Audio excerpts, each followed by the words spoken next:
Do you ever feel anxious or unsure when speaking either in public or even in personal conversations? Because I've been a professor and a public speaker for such a long time, pretty much everyone thinks, oh, Bob is so confident. He never feels anxiety. He just gets up there and speaks. But I'm going to let you in on a secret. The truth is, I cannot remember a time when I was about ready to give a public talk or a lecture, including, just to be clear, right now, where I didn't feel some butterflies and some anxiety. That's impossible.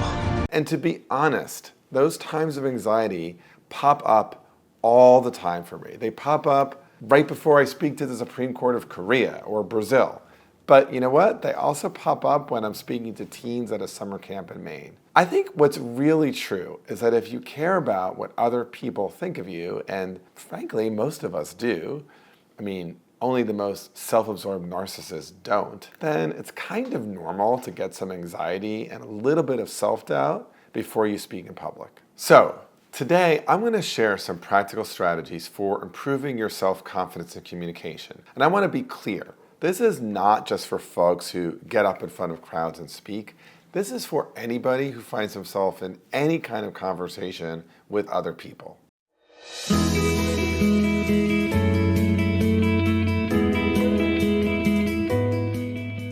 I'm Bob Bordone. I'm a senior fellow at Harvard Law School, and I spent 21 years teaching full-time at Harvard Law School in the areas of negotiation, influence, and persuasion. I'm also the founder of the Cambridge Negotiation Institute, and I work with people from all around the world to increase their effectiveness as communicators, both in small groups and with families and on the big stage. So before we jump in, what are some situations where you would like to be more confident in your own communication? Maybe you're getting ready to ask for a raise. Maybe you have an important conversation with a friend or significant other. I'd like to be able to personalize my tips to your situation, so pop down in the comments and let's chat about what you're facing. Tell me. Okay, so let's jump in. So the first tip is focusing on preparation and practice. They are different from each other. Let's start with preparation. When I talk about preparation, I mean preparation in two forms. The first is the substance, like I need to know what I'm talking about.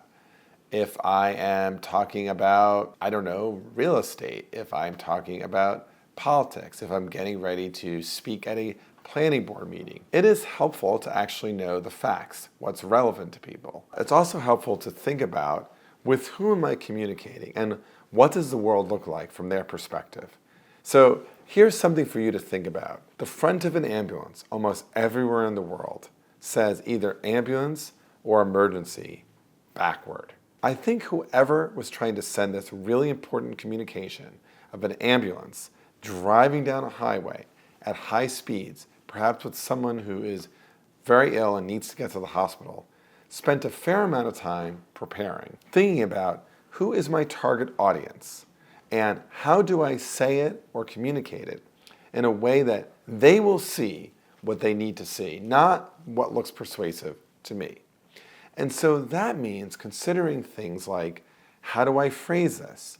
Or what mode of communication should I be using? I can give you a real life example. When I was in college, everybody used email.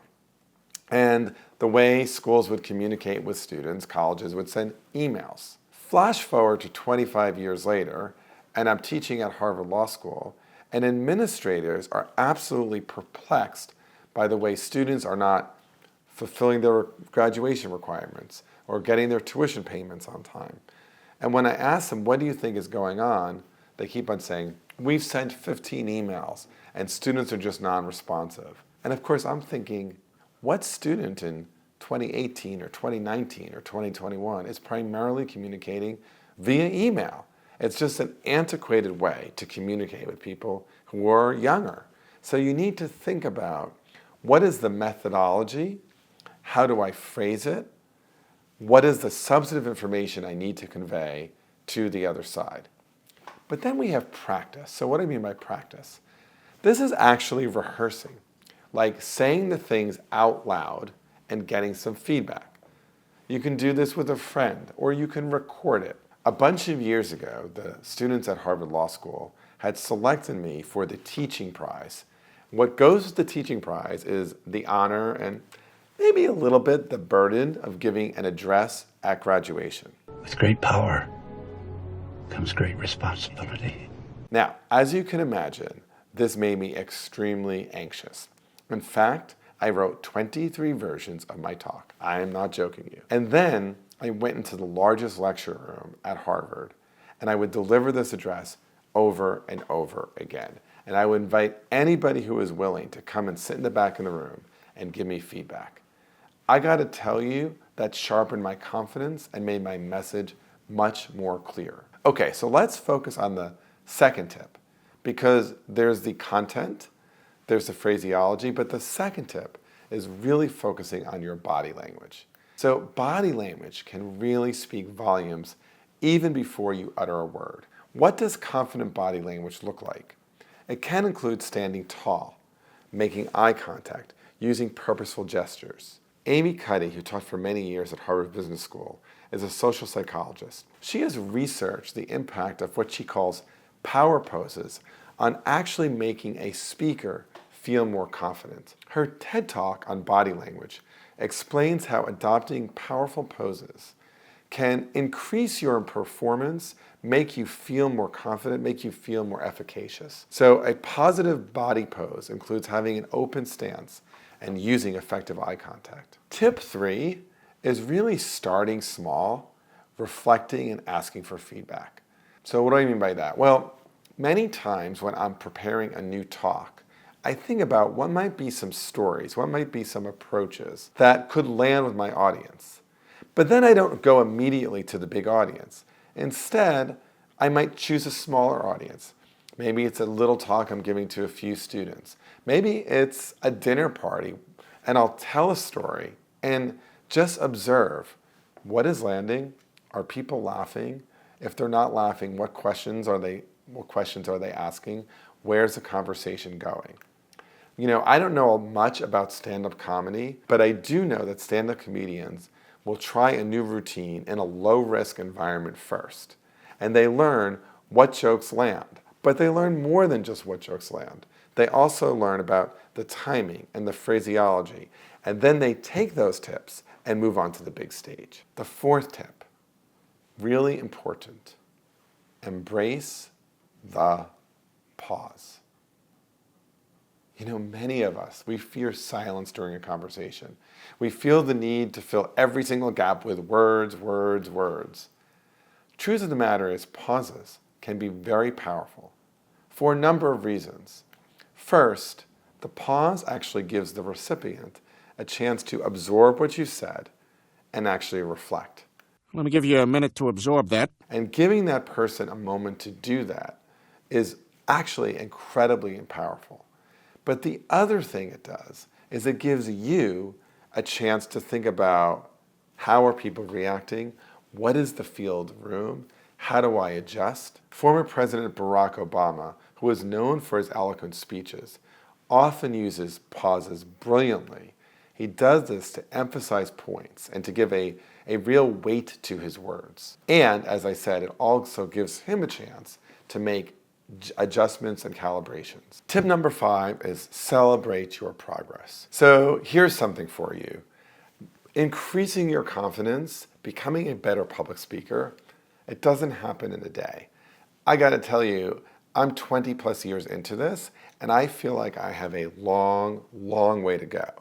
But I can look at talks I gave 5 years ago, 10 years ago, and even 15 years ago, and notice how I've improved in terms of cadence, in terms of confidence, in terms of reading the room.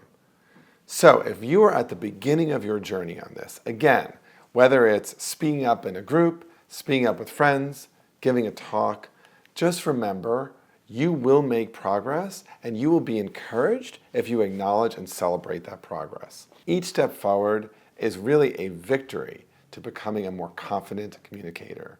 And acknowledging your efforts and successes will keep you motivated to keep on improving. So I believe really strongly in acknowledging that improvement because it actually encourages you.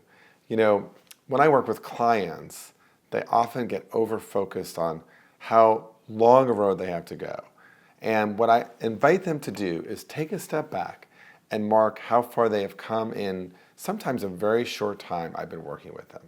It can be highly effective. So to recap, here are the 5 tips for improving your confidence as a communicator. So first, prepare and practice. By prepare, know the substantive information that's relevant, understand who your audience is, what's persuasive to them, and what the world looks like to them. By practice, actually get into a room and say what you're going to say out loud.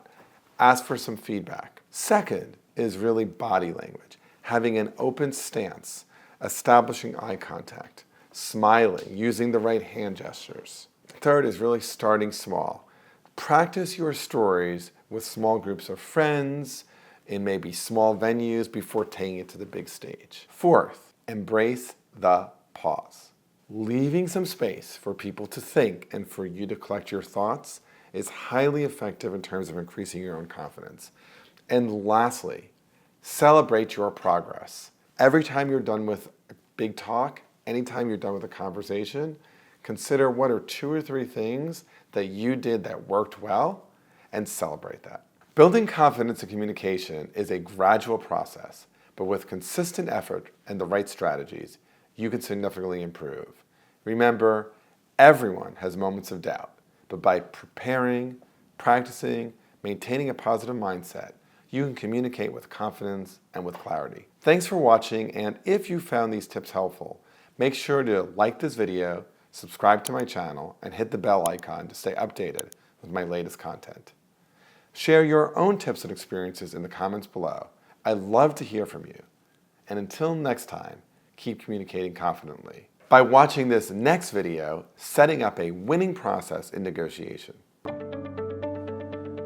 Okay, it's not difficult to keep watching. Click, click.